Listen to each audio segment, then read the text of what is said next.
this is Kermit the Frog. Fascinating. I'm Captain Kirk. Magic is always there, as long as we keep looking for it. Engage. What does God need with a starship? Thank you, love you. Mwah. I protest. I am not a merry man. Places, please. And here we go. Down at Fraggle Rock. Welcome, Doozers, Zibalians, Trash Heaps and Things, to episode 173 of the MuppeTrek Podcast. I'm Steve. And I'm Jarman, and join us on a journey from the Gorg's Garden to the Gamma Quadrant. Each week we compare the epic works of Jim Henson and Gene Roddenberry. And this week we're covering Fraggle Rock episode Red-Handed and the Invisible Thief, and Star Trek The Next Generation episode The Most Toys. But before we do that, Steve, you know what I want to do? I want to rock. Well, there are plenty of gems, jewels, and geodes in the world, many of which can be found in Fraggle Rock. And this week's is idocrase, or better known as Vesuvianite. Oh. Well, it was first discovered in 1796 when, after a volcanic activity, like minor eruption occurred, jade pieces were found, and they had these little brown gems embedded in them. Well, a year after its discovery there, a prominent mineralogist renamed it idocrase, and both are sort of used interchangeably, idocrase and Vesuvianite. Vesuvianite, idocrase, comes from the Greek word mixed form, because the crystal structure can have seemingly random sort of structures and patterns and shapes. It looks almost haphazard, some of them. It also comes in a beautiful wide variety of colors, ranging from like tans and deep browns all the way to blues, greens, and yellows, and can have these incredible shapes. So because of that, ones that are particularly beautiful and a particularly cool shape can be very, very valuable. So yeah, that's idocrase / Vesuvianite, and that rocks. I want to rock! They're really pretty, folks. I'd check them out. Vesuvianite. Well, this week on Fraggle Rock, what's up, Doc? Doc is watching the inn while the owner is on vacation, and he thinks burglars are stealing furniture. Sprocket and him go along, Sprocket going as a guard dog. Doc then calls the police, but Sprocket charges into action. Well, it turns out it was the owner's brother, and Sprocket committed assault and battery. Doc hides him as a fugitive. What's going down in Fraggle Rock? It's a sleepy morning in the Rock. Fraggles yawn and stretch, and Red screams when she discovers her radish bars are gone. They've been stolen.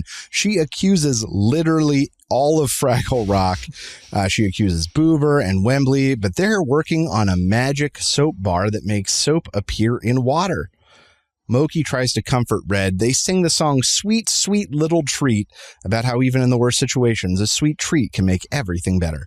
Moki tries to cheer up Red with radish bars that she conveniently found under her bed, but Red can only think to use them as bait to catch the real thief.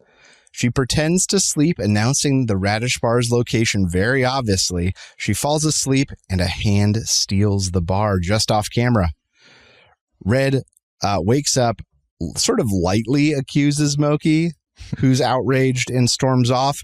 Red then goes and finds Gobo, and she decides to borrow, you can't see my air quotes, Wembley's radish bars to set a new trap for the thief.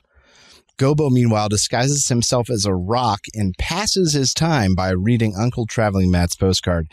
This week, silly creatures use strange signposts with arms pointing the way. Uncle Traveling Matt buys one for his wrist, but injures himself when trying to follow the direction finder. Well, the radish bars disappear, but Gobo says no one came or went. Red blames Moki again, saying Moki's the only one that could have been inside. She drags Moki in front of the venerable council of sages, who are just court jesters who sing silly songs. They sing the hum song about clapping with your feet and singing while holding each other's noses. It's pretty much pure nonsense. Red throws Moki in front of the council, but reveals she has no actual proof, and so instead Red is charged with false accusations. She enlists Wembley to mark some radish bars with Boober's magic soap, but Moki sees right through the ruse. They all eventually fall asleep, and the thief comes a thiefin'. Well, Red drags Moki back, And that's when Wembley finally reveals to her what really happened. She sleep ate the radish bars. It was Red all along. Red-handed was the invisible bandit. Thief, invisible thief. I was so close. Red is incredibly sorry and once again guilty of false accusation. She gets charged twice in this episode. Red apologizes. Moki accepts. It's lunchtime, but Red is full for some reason. And that's what's going down in Fraggle Rock. Jarman, what did you think of this week's episode? Right off the bat, I like that it kind of establishes that crime and theft in particular are very rare or unheard of in Fraggle Rock. So it's kind of like, how dare you accuse other Fraggles of this? Like, we don't do that kind of stuff. I really like the council. They were a lot of fun and ridiculous. I don't think we've seen them before. That was, I feel like that'd be an important part of their society. So I bet they'll come back to us at some point. Yeah, well, that was the funny part for me about that was that, like they were court jesters and like one of them was sleeping. Yeah. And they sang silly songs, but then it all got very serious when they were like, false accusation, you are charged. Look at her face. Whoa. She looks like she's guilty. Maybe it was like a satire on the actual courts of our society. They're all a joke. That's true. Yeah. I like that they're kind of establishing, I just hadn't caught on until now that Red is really like the gadget engineer of the group. Like she makes contraptions a lot. She made that like slingshot. She did make that pretty elaborate trap. Can you think of any, like, can you think of others? Well, like the trebuchet slingshot thing out of their new apartment for her and Moki before. And I don't know if this is like a trend, but like it also, like she befriends like the doozer first. Like maybe she just kind of like has that engineer mentality. Yeah, she subcontracts through the doozers to build this shit. That thinking like a D&D party, like Gobo is like, he's the explorer, the scout, the maybe a little bit of the face. She's like the engineer, gadgeteer person. And you have, I don't know what Wembley would be, but I don't know, like a rogue, but really he's just sneaky because he doesn't want to fight no one. Yeah, that's Boober's same way, but he's like, he cleans things. They all have their kind of role. Like there's the cleaner, there's the and the mystic. I don't know if Moki would be a druid or maybe or like a bard, like storyteller kind of thing. Oh yeah, bard probably be good. Yeah. But anyways, I'm seeing they are all subclass to bards though. Yeah, just for the record, because they all sing of them and play instruments. But yeah, I'm gonna watch out for that if they make Red do more building of stuff and things like that. Okay, that's an interesting theory. Yeah. All right. But we didn't have any Gorgs. We didn't have our trash heap. No Gorgs. No doozers. They might have been in the background of a shot, but nothing I can remember. I saw. But I like Doc and Sprocket's little story there. It was fun seeing him in a night. Sprocket dressed up like he's a knight. It was more comprehensible than some of theirs. Yeah, it was more happening there than usual, which is good. But yeah, I thought it was a fun episode. It was definitely like an upper middle kind of like, oh, this is enjoyable. It went by real fast kind of deal. Yeah, I dug the hum song. Like it was nice, upbeat, good melody. The first song, Sweet Sweet Little Treat, it was all right. Kind of a meh. But yeah, I just and there was some. It was fun to see some continuity, which is odd to say for Fraggle Rock, but like Moki and Red have their apartment together. Yeah. So like I could see another episode and establish if it was before or after that point, which means, there's continuity, which is kind of crazy. And it's just neat to see. Maybe they had some executives going into this. The girls can't live with the same place as the guys. They have to have their own separate place. Maybe that was like a thing that happened. True. I don't know. Because all the guys have a place together. Yeah. And didn't Red at least live there before? I don't know if Moki's lived there. But I don't think so. I think it's always been Wembley, Boober, and Gobo in that one cave. I thought Red lived there I think maybe that's the issue is we didn't know where Red and Moki lived. Maybe. Yeah. But yeah, so I think middle, but it's, perfectly passable. The first one of this season, so hard to say. Oh, it is the first episode of this season. Yeah, I didn't think about that. First episode of season 3. It's very exciting. Yeah. But yeah, so yeah, we're going to see. We got a long road to go. Okay. Yeah, starting out okay, and I'll take okay. But what were those silly creatures up to this week? Well, the funny signs that Uncle Traveling Matt saw were clocks. Well, as early as 3,000 years ago in Egypt, you could find sundials where people used the sun and movement to guesstimate time. But then during this time, there were also water clocks, where time was measured by how long it took water to flow from one set container to another, sort of like an hourglass in that regard. But mechanical clocks began to show up in the late Middle Ages with big chains with weights on them, and the weights were what generated the power. Think of, have you ever seen a cuckoo clock with the chains on it? That's sort of a late predecessor, not predecessor, a successor precursor of the medieval clocks. Precursor? Yeah. No, postcursor. A postcursor of medieval clocks. Oh, it came after them. Okay, after them. Okay. Yes, post-cursing. But by the 1300s, clocks started showing up in monasteries and churches, but they didn't have faces to be read. They were mechanisms that simply rang bells to mark time at regular intervals. So there was nothing to look at yet. In the 1600s, we got from a Danish inventor the pendulum clock. So think like grandfather clocks, that style clock. And then in the 1800s, mass production of clocks and watches really hit the scene, and it was because of the emergence of the railroads. More and more people had to coordinate specific times over longer and longer distances, so having reliable timepieces really came into focus in a huge way for both business and regular people. And then in the 20th century, quartz clocks replaced basically mechanical clocks in modern society. I didn't realize this. So quartz crystals vibrate at a consistent frequency when certain amounts of electricity are applied. Wow. And so because of that, timing of the gears can be timed off of this shake, off of this very slight frequency vibration off of these quartz. And so the battery in your watch applies that current to the quartz vibrates, and it makes all the shit turn. I didn't realize that's how that shit worked. I didn't know either. Welcome to MuppeTrek, where we learn things. And in today's world, the most precise clocks are atomic clocks, which measure time using the behavior and movement of atoms as their basis. So yeah, that's what those silly creatures are up to. They were looking at clocks. But Jarman, what did you think was the best Muppeteering moment this week? I'm going to give it to the council and their costumes and the clapping feet. All that whole scene was just a lot going on. And there was a lot of Fraggle action. Yeah, and like just the costuming for them was great. The movement of them was great. And then just all the clapping feet. It was just all ridiculous and probably a lot to coordinate for this one scene in this episode. So I'm going for that. For whatever reason, I thought that Red, like sleep, getting out of her hammock, swinging her legs, getting out. We got to see both hands and both feet at the same time, which is really rare.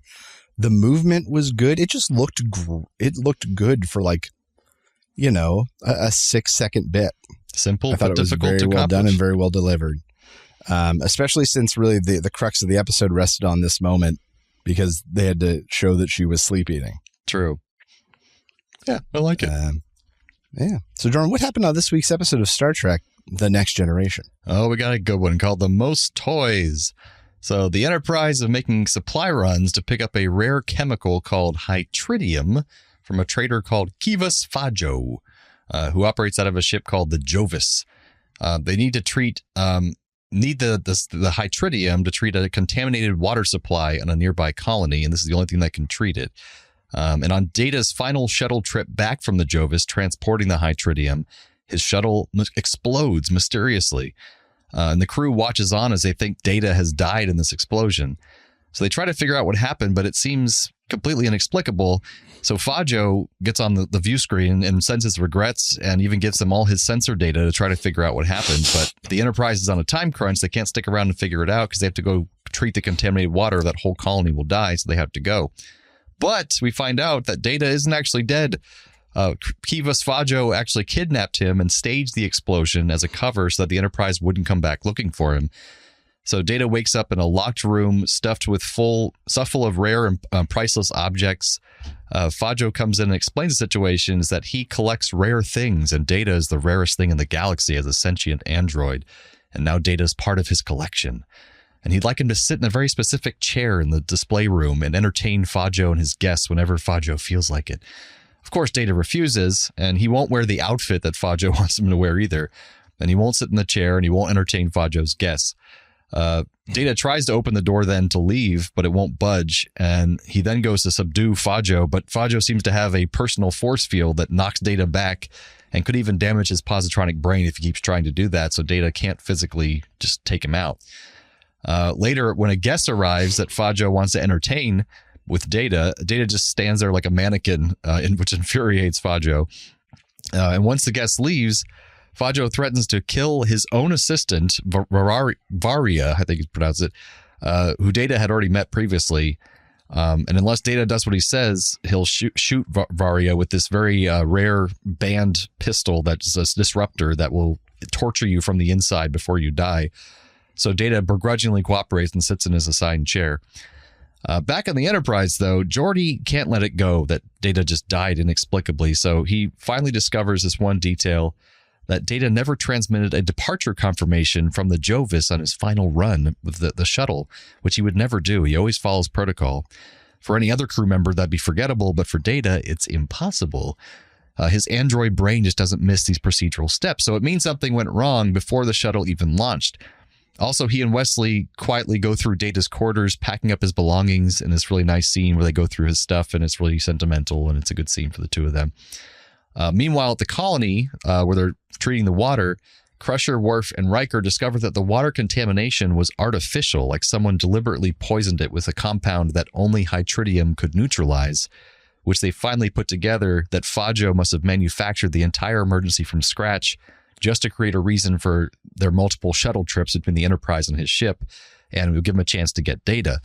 So he basically poisoned a planet full of people in order to steal an android for his collection. Picard and the crew puts this all together, and the Enterprise races back to find the Jovis. And once on his ship, or back on his ship, Varia, his assistant, is done with Fajo's shit, and she has decided she's going to help Data try to escape through the shuttle bay. But Fajo catches them, and he pulls out the disruptor, and he shoots her with it, and she dies slowly. And only then does Data hear that from the inside of the shuttle. And he picks up the other disruptor that she brought with her, and he points it at Fajo. But Fajo's like, "You're not going to kill me. You just told me earlier you won't ever commit murder." But Data raises the weapon right at him, and at that moment, before he can shoot, the Enterprise locks on and beams him out. And even O'Brien, back at the transporter, knows that the weapon was going to go off like right as he's being transported, so he deactivates it before he gets transported to the Enterprise. He's just holding the disruptor when he arrives. And Riker welcomes him back and asks about the discharge that was happening with the disruptor. And Data says, "Oh, perhaps something occurred during transport. I don't know." So it's weird seeing Data lie like that, but he was pissed off. The final scene is Data visiting Fajo, now in the brig of the Enterprise, because he's been arrested. Fajo points out that their roles are reversed now, and then Data's the one with the collection, and he's the one in the cage. But Data informs him that his entire collection has been confiscated by Starfleet and is in the process of being returned to their rightful owners, and that Fajo has nothing left. And then we have this awesome exchange at the end where Fajo says, "Oh, it must give you great pleasure." And Data says, "No, sir, it does not. I do not feel pleasure. I am only an android." And I was like, yeah, bitches. Throwing that shit back in his face. Anyway, so that's the most toys. Steve, what'd you think of this episode? So a good guest actor. Not all the time do we get a guest actor that can really carry. And for some reason, I feel like recently we've had a bunch. Yeah. Like very successful carrying guest actors. And this was no different. It very much rang like Trelane-ish.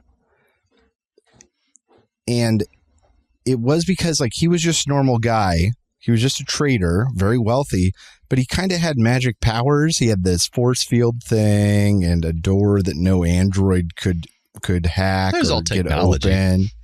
I know, but that's the thing is that it just felt, and that was the one thing I kind of had trouble with. I was like, just give him powers. Make him be some sort of all-powerful being that just wants things.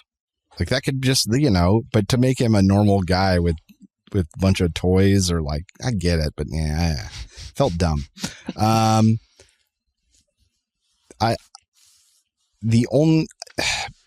So the Data stuff was really boring to me. Like everything with Data was really boring to me. The only fun that I had in this episode was watching the crew try to like cobble together one Data worth of competence. Yeah. It's like Geordi and Worf and Picard and a little bit Riker just trying to just make up for one Data. Like, was kind of fun. It's like when the Justice League doesn't have access to Superman. They're like, shit. What do we do? If there's 6 of us, we might be able to do it. And then you're right. Great burn in the end. Just great burn. I don't feel anything. I'm just an android. Was so good. It was like just the right ending for it, to the point where when they came back and he was in the cell, I was like, why is this scene happening? Like, I couldn't figure out why the episode wasn't over. And then that exchange kind of made me go, okay, some writer had a good moment. And Data wanted to rub it in a little bit. Yeah. But otherwise, from a structure perspective, it was the scene after that where, like, I thought the episode was done. So overall, middling, only because I really loved one aspect of the episode and really just didn't care for the other. Oh man, I really love the Data parts of this. And just watching what's his name? Oh, Saul Rubinek, who plays Kivas Fajo. Yeah. He just eats up that scenery, and I like the aspect that this is the whole point of it. He has his toys, he has his gadgets, he has everything, he has all the money.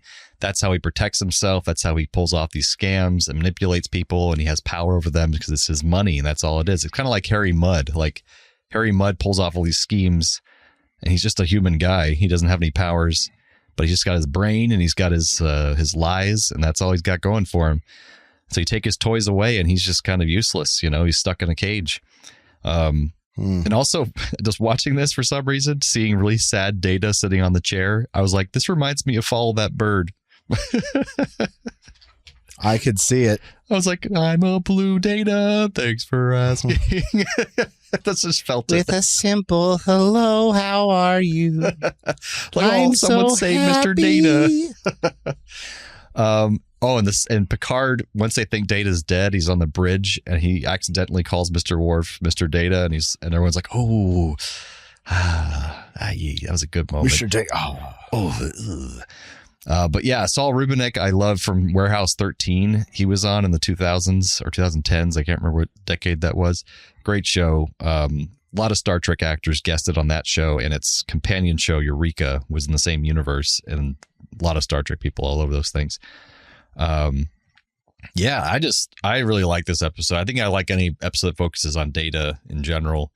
And just the acting from Brent Spiner, when you see him, he just says he's about to shoot the woman, the assistant, and you just hear his voice off screens say, Fajo, and it cuts to him, and he's already in the chair, just looking a little pissed, a little sad, like, I'm here, I'm in your stupid chair, don't hurt her, that kind of thing. It's like, oh my God, without saying any words. The one moment I forgot to mention that I did think was bold, which is Star Trek doesn't often make bold choices, but I loved the implication that Data shot. Yeah, me too. Data took the shot, and only the teleporter saved Fajo. He says, I can't allow this to continue, and then they beam him out right as he's about to shoot him. And I was like, damn, see, he's got some emotions in there. They're just brewing, just gonna kick some ass.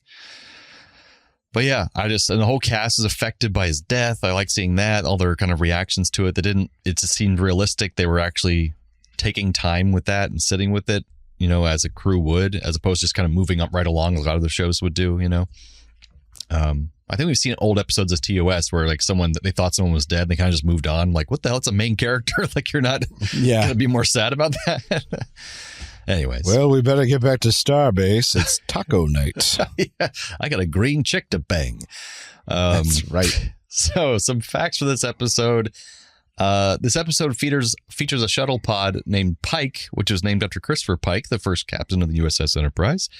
Fajo's the creature he had in there called a lapling that he was feeding in the tank. Oh, yeah. It was a hand puppet created by Michael Westmore, who's typically just a creature effects makeup person, but he made the puppet for this. The producer of the episode said it was a little creature that Saul Rubinek went up to and said, beady, beady, beady. That was his call to the creature that became a running gag on the show after that. People on set continued to say, beady, beady, beady, long after this episode. And apparently that beady, beady, beady noise is a reference to the sound made by the robot character Tweaky from Buck Rogers in the 25th Century, voiced by Mel Blanc, the famous. No, I did think that puppet was interesting. In fact, when I went grasping for Trek Connect, like a Jim Henson connection here, that's where I thought I would find it, and I could not find anything. I could find it was done by Westmore, but I couldn't find a puppeteer. There was no record of. I wonder if Westmore's done any puppet Henson crossovers. There's guesses because there have been listed puppeteers for other episodes, but there wasn't for this one. So, but I thought that was going to be my sure, easy bet. Dang, that could have been close. It wasn't. Well, it is a puppet. I guess that's a connection. Puppets occur. Originally, an actor named David Rappaport, a little person actor, was to have played Kivas Fajo, but he attempted suicide a few days into filming. And so he was replaced by Saul Rubinek, and Rappaport's scenes were refilmed. And actually, sadly, 2 months later, while in the hospital for his suicide attempt, he succeeded in killing himself 2 months after that. He was one of the main guys from Time Bandits. Yeah, he's a really great, deep voice, too, and he would have been really good. And there's actually still footage of it you can find online of his scenes, at least one of his scenes. And they're on the season 3 Blu-ray for Star Trek, but you can find it on YouTube. Of just he's a lot of, and his makeup was more elaborate. The character had an alien appearance with long Vulcan-esque ears and brownish purple skin tone. But yeah, and one of the people who was filming this episode, or a writer, was friends with Saul Rubinek and from theater, and he had him visiting the set kind of the days before that happened. And so when this guy was taken out from attempted suicide, he called up his friend and said, "Hey, you want to be in this episode?" And he had never been on a TV show before. It was his first TV appearance, Saul Rubinek. He was wow, that's impressive because he'd done a bunch of stuff. Yeah, he was just a theater actor before that. So he kind of, after this point, he got tons of TV roles and stuff like that. Among the artifacts in Fajo's collection is the communication device used by Sarjenka in the episode Pen Pals that we watched. And a small vase that would later be seen in the crew quarters of Data, Worf, Miles O'Brien, and many others later in the series. So they just kind of reuse that vase all over the place. The title of the episode, The Most Toys, refers to an old adage, whoever dies with the most toys wins, which I'm guessing is like sarcastic. It's like, that doesn't really, that's not what the life's all about. But anyways... We got some Trek connections. Whose first episode was this? Saul first Rubinek, television thing? No, I'm looking at his IMDb. He's got a mile behind this thing. It said it was a first something. Maybe it was the other guy. Hold on. There was that one other actor who had the weird stuff on his face. Was there? No, it said in the... I need to read exactly what the wording was. Maybe it means it meant something else. If you look at Saul Rubinek's thing, he's got television, he's got movies before this, and like a lot. Because he is older, so I would have assumed that would be true. That's what I thought. There was only the one other actor, Nehemiah Persoff. Let's see. It says who hadn't done any TV guest roles at the time. TV guest roles. So maybe he was a regular on those other shows. Maybe. But like seriously, look at his IMDb. There's no way to. Yeah, before 1991, I guess. 1990 for this one. 90? Okay. Yeah. These seem like a mile. These seem like guest roles too. Like, what does that even mean? A lot of them are one episode. So I think someone's fucking with you on that trivia page. Trivia doesn't make any sense. No chance. But if you look up Saul Rubinek, you will recognize him from something. Truly, his IMDb page is a mile long. It has 179 credits. Yeah, it's ridiculous. That's like stuntman level amount of credits. He's 60, 70. He's almost 80 years old now at this point. So. Yeah, if you look, his very first credit is from 1968. Yeah. But he has that little mischievous face, like the little glint in his eye kind of thing going on. Yeah, like he's going to curse you. But anyways, what are our Trek connections this time around? Well, it's through Saul Rubinek. Kivas Fajo, actor Saul Rubinek, he played a judge in the short-living show 2017's Doubt. Not the movie, a television show. It was some sort of courtroom drama. And in this show, also alongside Saul Rubinek, was Elliot Gould, longtime funny man, and cameo haver in not one, but 2 different Muppet movies. Whoa. He was the MC for the beauty pageant in the Muppet movie, and he was the police officer in Muppets Take Manhattan. There you go. That's a Saul connection. So yeah, Saul Rubinek to Elliot Gould. Which makes sense because they did the same exact episode, pretty much. Same thing. Both feature people trying to recover stolen property. Picard and the crew trying to get Data back, and Red trying to find her radish bars and who stole them. That's a very big, obvious connection. Both episodes have one character being very wrong about their character assumptions of another character. I said the word character a bunch there. Red assumes that Moki stole her radish bars, but she really didn't. And Fajo assumes that Data would never murder anyone, but he fully intended to murder him. Oh my gosh, yes, he did. And then both feature characters having to sort of step up. Worf, when Data goes missing and he has to step into his shoes, and Wembley has to become Red's accomplice when Gobo just refuses to help her anymore. That's true. Both have a character with prized possessions. Fajo with his intricate collection of relics, and Red with her Tug-a-Tails trophy that she makes everyone swear on. Tug-a-Tails. Everyone's got to swear. What? Oh, God. What's that noise? Transporter malfunction. Jesus. Transporter malfunction.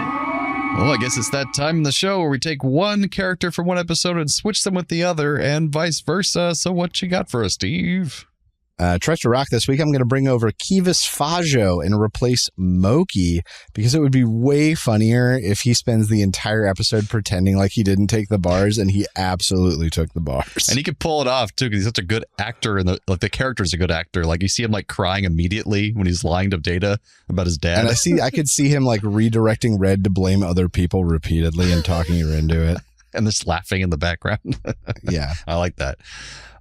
Trek to Rock, I'm going to bring Geordi over to replace Moki. He was really good at digging in and really trying to figure out what happened to Data, and he'd be just as good at figuring out who stole those radish bars. He was a good detective in this episode. Yeah, true. He did a lot of figuring. Yeah, a lot of figuring. Rock to Trek, I'm going to bring over Wembley. I feel like that's been my answer the last 3 or 4 episodes. Bring over Wembley. Why not? And replace Worf, because I think that Worf showed a lot of like intrepidation this episode and a lot of not self-assurance. And that's got Wembley written all over it. So I can imagine Wembley like, oh God, I could try. Oh, Picard called me Data. That's so sad. Ah! But I'm Wembley. Or am I Data? Wait, Data is dead? No. I'd like to have from Rock to Trek, the Eminent Council of Sages collectively come over to replace Kivas Fajo. They have like his same energy, and they probably love collecting strange things from across the galaxy and playing with them and falling asleep, and it would just be a lot of fun. Yeah, true. They all have funny hats on. And funny hats, you know. That's funny. So did Kivas Fajo. That's another similarity. He had a funny hats. But that brings us to the end of episode 173 of the MuppeTrek Podcast. Join us next time for Fraggle Rock episode Boober and the Blob. And Star Trek The Next Generation episode Sarek. So from the lovers, the dreamers, and us. Live long and prosper, everyone. Thanks for listening to the MuppeTrek Podcast. Be sure to follow us on social media on Facebook and Twitter.